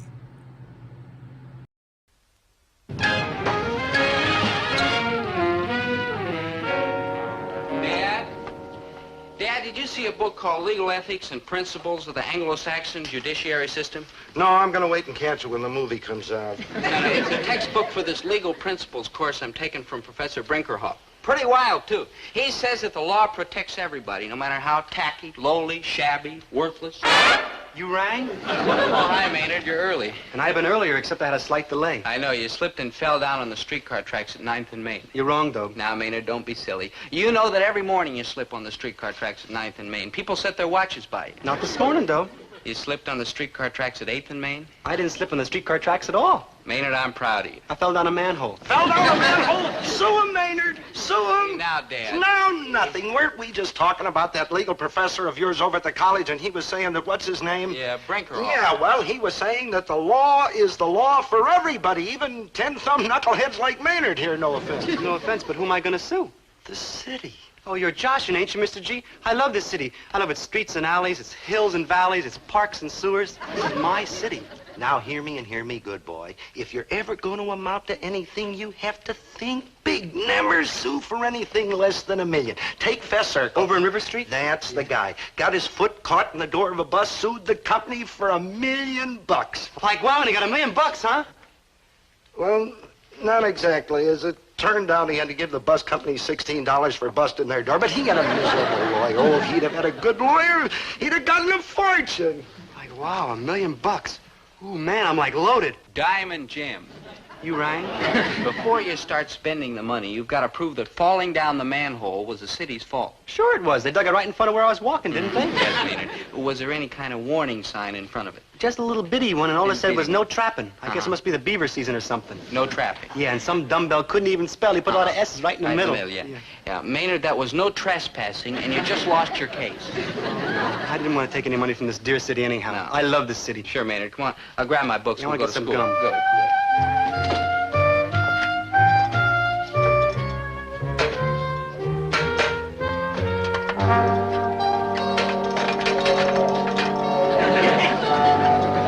Son, is this the book you were looking for? Oh, yeah. Thanks, Dad. I don't know what I'd do without you. Yeah, neither do I, but just thinking about it's made my whole day. Like, help! Ow! What's got me? What's he got me? I put my penny in the machine and nothing came out, so I thought, let's go, you rat. All right, Maynard, stop clowning around and take your hand out of there. I like tried to, but it's like stuck. Stuck? It is not. It's impossible. Careful, it's Dad. ridiculous. It's stuck. Here, come here. Now, get a hold of him. Could we, leave it like it is, please? I mean, please? Don't. When I tell you to pull. Oh, look, Mr. Jack, I'll be the first kid in my block with a glass box and go... Okay, don't.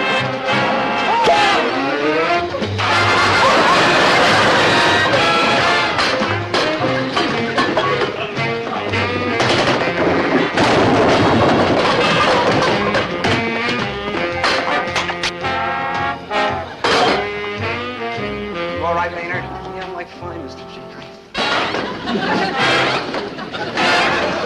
There is one thing, and I almost hate to mention it. Well, speak up, boy. Speak up. I'm taking your advice. What do you mean? I'm suing you for $1 million.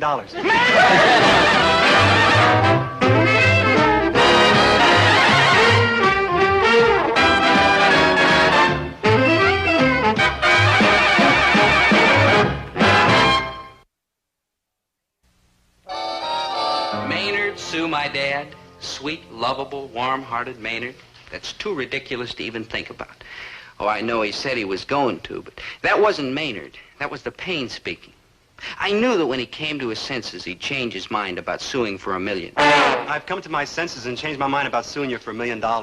I knew it. I'm going to sue for $2 million. $2 million for what? Well, I wouldn't want to make an issue of it, but I think my hand's on backwards. Your head is on backwards. Wrong with that is just a simple little sprain.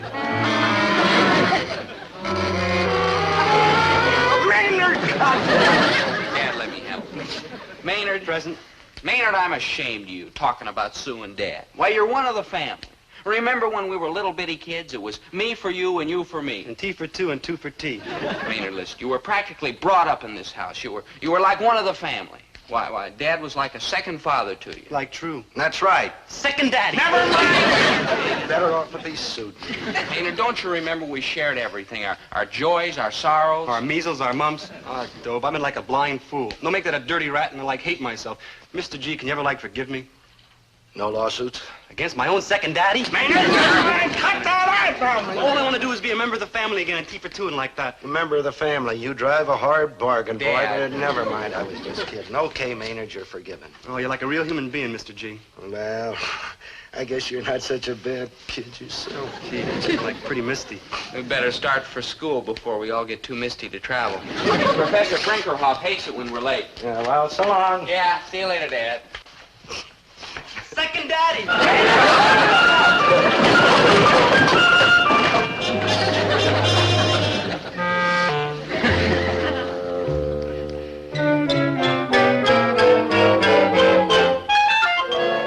old fogey, that's what you think I am. You probably think the law courts are composed of a lot of old fogies blowing dust off a lot of musty books. But you're wrong. The law courts are battlefields for justice, and a good lawyer is a good fighter.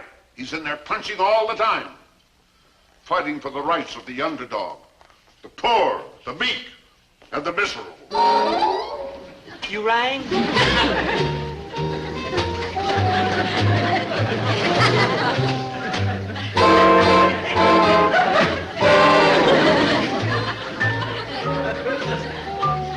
Now, when I was practicing law, there was nothing in the world that I liked better than a good old-fashioned, knock-down, drag-out damage suit.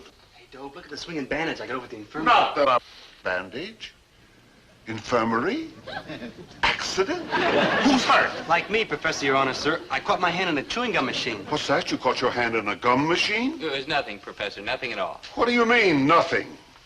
When does your case come up? You don't understand. You're out of order, Mr. Gillis. Will you let the witness answer? You are suing, aren't you? No, sir, I couldn't be such a dirty rat. What's that? I mean, I'm practically one of the family, you know, tea for two and two for tea. Two for tea? You would have had to be there. Yeah, what Maynard's trying to say, sir, is that he had this accident at my father's store. I understand the law, sir. And this sounds to me like collusion, malfeasance, nonfeasance, intimidation. Now, what do you think of that? I plead guilty and throw myself on the mercy of the court. Don't send me to prison, Mike, please, please. Ridiculous, Mr. Krebs. You're the injured party. I am? Why, you suffered bodily injury, didn't you? Yeah, not only that, it hurt my hand, too. And to say nothing of the nervous shock? And to say nothing, my hand's like I'm backwards. Maynard. There's very little demand for backward-handed bongo players. Is that your vocation? No, sir, I don't get my vocation till June. Bongo playing? Is that your work? Work? Maynard. What I'm trying to point out, Mr. Krebs, is that you're sitting on a gold mine. A gold mine? Maynard, it's a vigorous... I seem to recall another case. It was Witherspoon versus the amalgamated gumdrop machine. The same thing. A man got his hand caught in a gumdrop machine. The damages, 100,000. 100,000 gumdrops? Will you wait after? Class is dismissed. Did you hear that, Dope? A gold mine. I can get a new set of bongos and a bicycle with a two-tone Great, horn. Maynard. You can ride it out to the poorhouse and blow it when you come visiting the Gillis family. Poorhouse? I wouldn't let you go there. Maynard, you're sending us there. In my opinion, Mr. Krebs, you have an ironclad case. My suggestion to you is to sue them. Fight, boy. Fight. No, sir, Professor, Your Honor, sir. I couldn't do that to Mr. Gillis. You don't think Mr. Gillis has to pay those damages, do you? Well, I'm a little short myself, sir. Of course not. The insurance company pays the damages. Your father is insured, isn't he? Hey, wait a minute. Sure he is. Then your problems are over. Like, wait a minute. You want me to sue the insurance company? I can't do that. I love the insurance company. They got that nice new building downtown and a bench outside where I sit and wait for the bus, and they got a little pool full of goldfish. Oh, they're cute little goldfish, and they're all wiggling and gurgling. Mr. Krebs, you won't have to sue. In the first place, I think the insurance company will pay your claim without argument. Remember, insurance companies are only too happy to pay all just claims promptly and cheerfully. They're happy? Of course. Well, okay then, because that's what I want him to be, is happy, yeah. Oh, I love that insurance company. Did I tell you about the goldfish? They're all wiggling and gurgling. Yes. And they're so wiggling. Black. You've done that.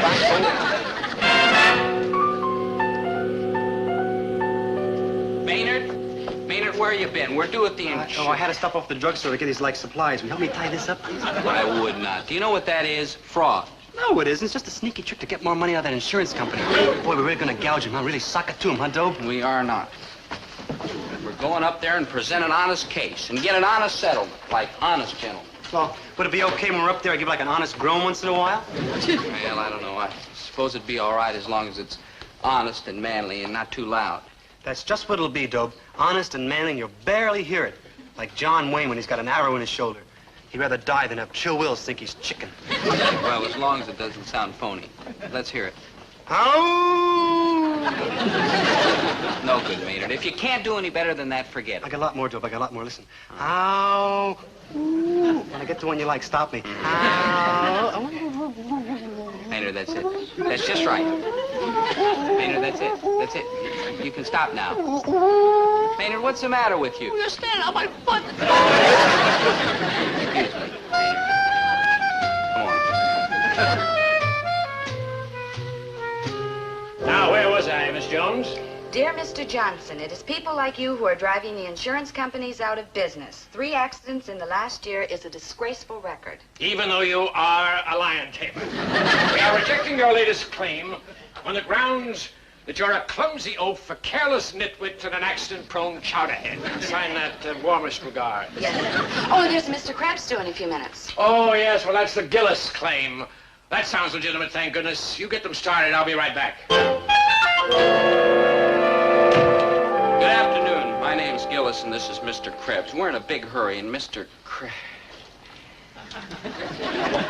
Hello. I'll be right with you. What's the rush, my dear? As a matter of fact, I'm afraid I'm going to have to check your leave papers. And don't tell me you're not on furlough from heaven. I know an angel when I see one. Ooh. Oh. Not now, Maynard. There's a brave fella. Salt of the earth, but a complainer. Now, where was I? No place, Mr. Gillis.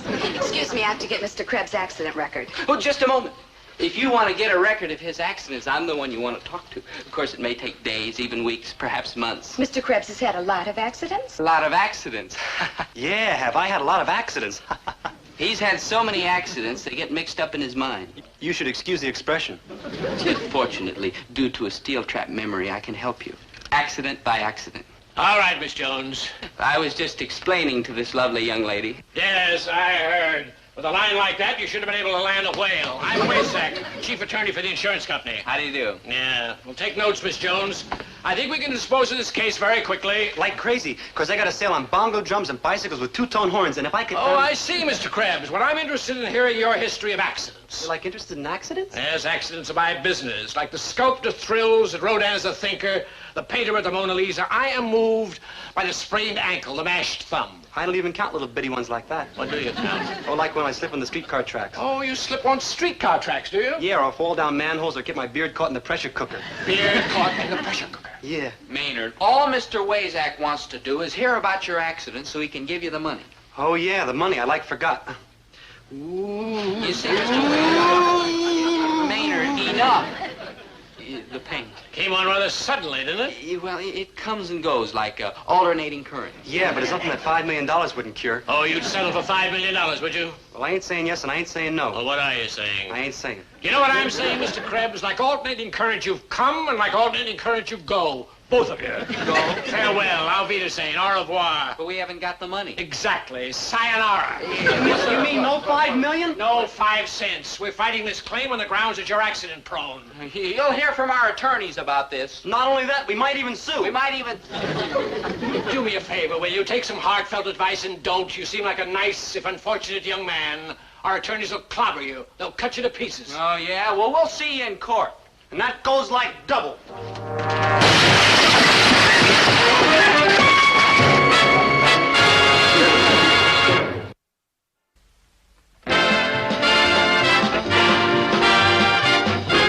Maynard. No, it's no use, Dope. Ever since this thing started, I can't sleep. I'm having nightmares. I'm nervous. I'm jumpy. Look out! Look out! A bomb! A bomb! Maynard! Maynard, it was just a baseball. Oh, excuse me, I didn't mean to intrude. You're not intruding. You're not intruding. Ugliest girl I ever saw. Fresh kid. Do you mind? Do you mind, please? Excuse us. You see what I mean, Maynard? You're all nervous about nothing. The insurance company doesn't have anything personal against you. Yeah, then how come they want to get me to stand and clobber me? Them sharp lawyers will tear me to pieces. So we'll get a sharp lawyer, too. But their lawyers are like the sharpest. All they gotta do is hear the word accident. Accident? Where's the accident? Accident? Accident? Who's hurt? Where's the... Oh, it's you. How'd you come up with the insurance company? We didn't. They're fighting it and... Hey, wait a minute. Hey, how about you handling the case? Oh, no. It's been 20 years since I practiced law. I'm a teacher now. On what basis are they refusing payment? They said I was an accidental prune. Maynard, that's accident prone. Their defense is accident prone? Yes, sir. Well, I'll take the case. We're as good as in. They're basing their defense on a lot of mumbo-jumbo. Maynard, we're in. They'll never clobber you with Professor Brinkerhoff handling the case. Yeah, I can hear that two-tone bicycle horn now. Why, we can't lose. All we have to do is be sure he makes a good presentation in the courtroom. All he has to do is look bright and sharp and alert and intelligent, and we're dead. All we have to do now is to depend on the fact that there's no such thing as accident prone. I'll buy that. What? There's no such thing as accident prone. I'll buy that. There's no such thing. Accident prone? Exactly. That's why we're taking this case to court. Court for what? We take all these simple nuisance cases to court.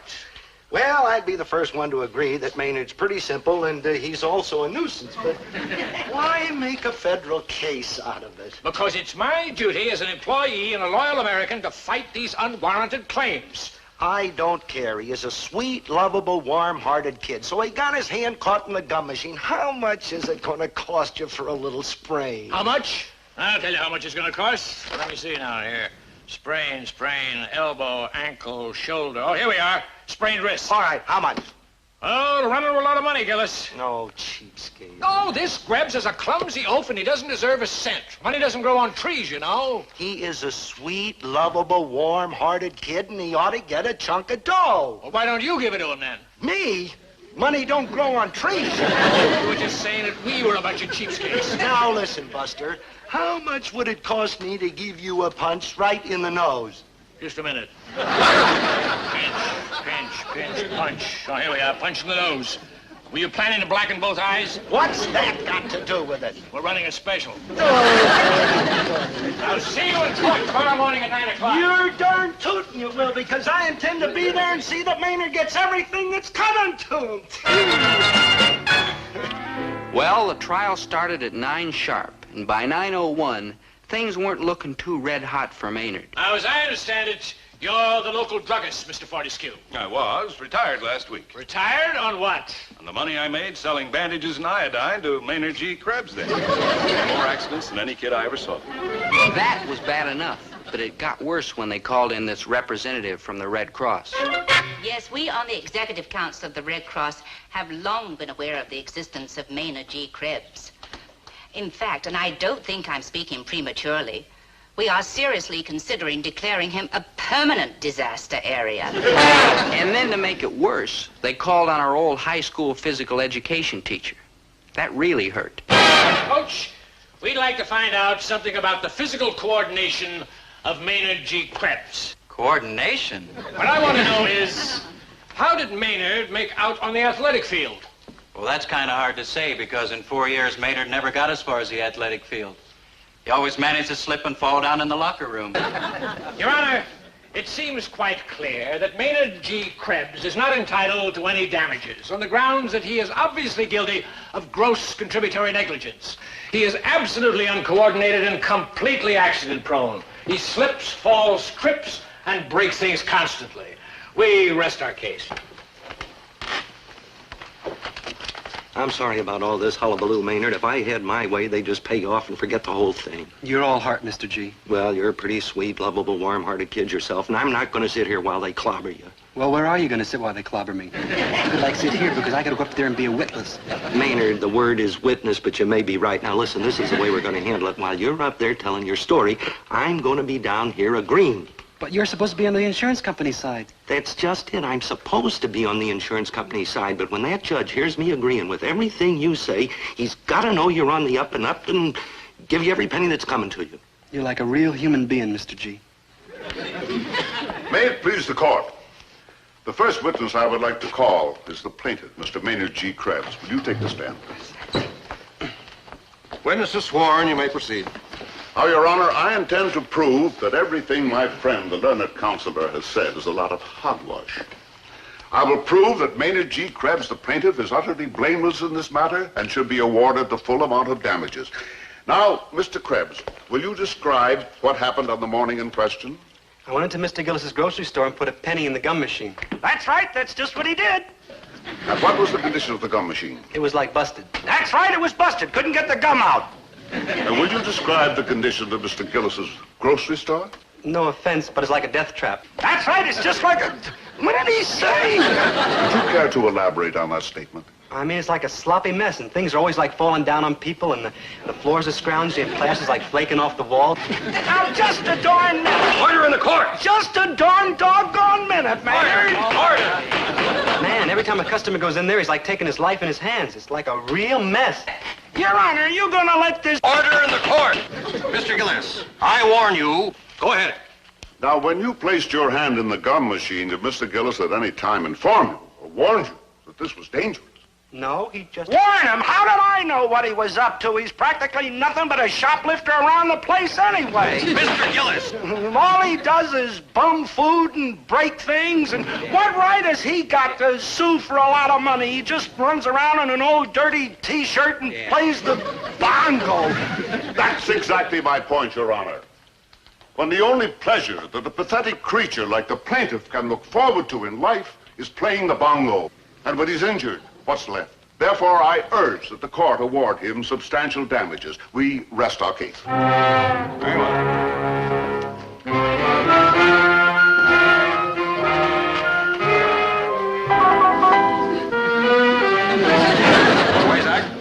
Do you have a closing statement? Your Honor, in light of the evidence presented, it seems quite obvious that Maynard G. Krebs was solely and principally responsible for his own injury. It's ridiculous to assert that an innocent, harmless, simple little mechanism like this gum machine could hurt anybody except a clumsy, awkward bungler. I quite agree, Mr. Wazak. Help! Mr. Wazak.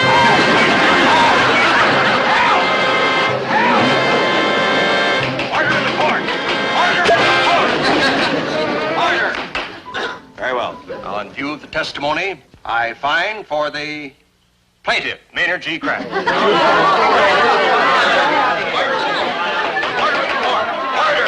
Now then, as to the amount of damages. It is my opinion that in view of the amount of income lost, in consideration of the anxiety and anguish, both mental and physical, plus the value of Mr. Krebs's time, that the amount of damages shall be...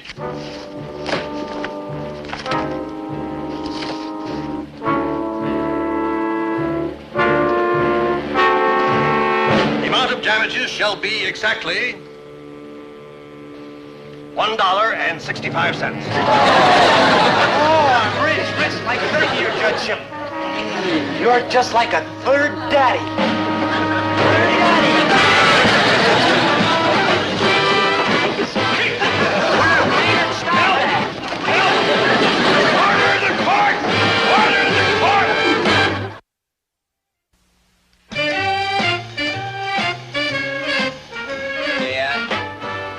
Maynard has something he wants to say to you. Oh, the in-great returns, huh? Aren't you afraid to walk in here, Maynard? Kind of taking your life in your hands, ain't you? Ain't you afraid this groundsy old floor will fall right out from underneath you, the ceiling will flake off? And Dad, Maynard's sorry. Yeah, I don't know what came over me. I guess it was modest greed. Can you ever, forgive me, Mr. G? Well, I guess it was no great harm done, but... No hard feelings? Likewise. Incidentally, I've got the gum machine fixed now so that even you can operate it. Be my guest. Can I have a penny? Gee, thanks, Dad. It means a lot to me that Maynard's a member of the family again. Well, a very distant member, but... Mr. G, like help?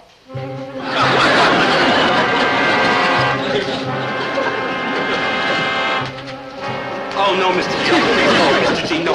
Mr. G!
hope you guys all like the show. I think they're pretty fun.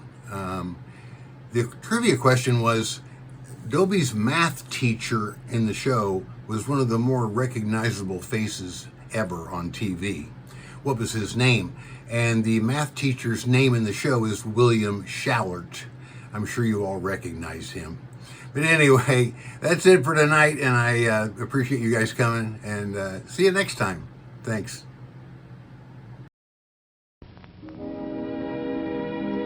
And now, folks, it's time to say goodnight. We sincerely appreciate your patronage and hope we've succeeded in bringing you an enjoyable evening of entertainment. Please drive home carefully and come back again soon. Good night.